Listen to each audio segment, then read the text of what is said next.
Hey there, it's Kelly Lehman and Lucy Lehman from Cranberry Fields Flower Farm here in Cranberry, New Jersey. And today we want to give you some terrific tips on how to harvest your gladiolus. So I love gladiolus. They provide this huge, beautiful burst of rainbow color in summer. And most gardeners absolutely love them, and florists adore them. So I love using gladiolus for the arrangements that we make for our customers because they have a long-lasting vase life, and they're absolutely spectacular when they're in full bloom. I mean, the colors that they come in are just unbelievable. So we want to give you some great tips today on how to keep them looking fresher longer, and also how to keep them healthy in your fields and in your gardens, and how to help them come back the following year.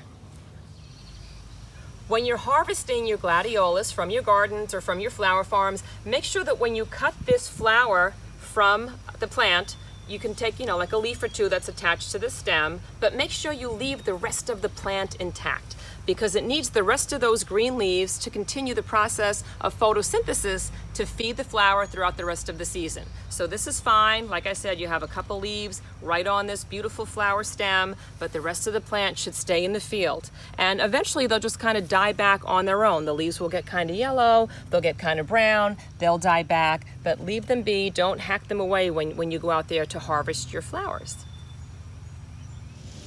I wanted to give you a couple super florist power tips on your gladiola. So here's the story. A lot of times gladiola will have this top tip that can easily just be snipped off. So what I'm going to do is, as I'm arranging these in the vase, I'm taking the top part and I'm just going to snip it off with my fingers. Because if I don't do that, this top part is going to continue to grow until it loses its chlorophyll and turns kind of yellow and gets kind of scraggly, because no one wants to see an arrangement with a flower that looks like this in it. So a quick fix for that is to just give the top a pinch and it comes right off, just like that.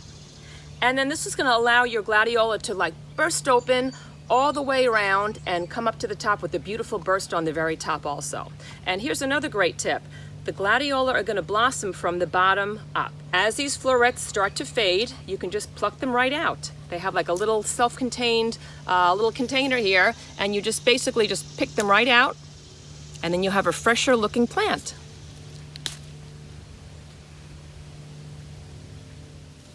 If you want your gladiola to stay fresher looking longer and not to burst open so fast, you're going to keep them in a cool area. You can even keep them in a refrigerator overnight, but just make sure that you keep them away from fruits and vegetables, because a lot of times fruits and vegetables will give off a gas that flowers don't like. However, if you have an event or you're having a party at your house and you want these to open super fast, just put them in a warmer climate. Put them in a warm room, put them outside where it's really hot if it's a super hot day, and that's going to encourage these blooms to kind of burst open much faster. Whenever you have flowers in a vase, make sure that you change the vase water every few days. Even like every other day is a great rule of thumb, because a lot of bacteria can form in the water and then it gets sucked up through the stems, and sometimes that will make your flowers fade faster. And it's a good idea to use the little floral packets of flower food if you have them. And if you don't worry, because you can always add just a teaspoon of regular sugar to the water, and that's going to provide food for the plants. And you can also add a few drops of vodka, because that will act as an antibacterial. So that will help your flowers stay fresher longer. Thank you so much for joining Lucy and I in this video, and we hope you learned a lot of great tips about gladiolas. And we will see you in the next video.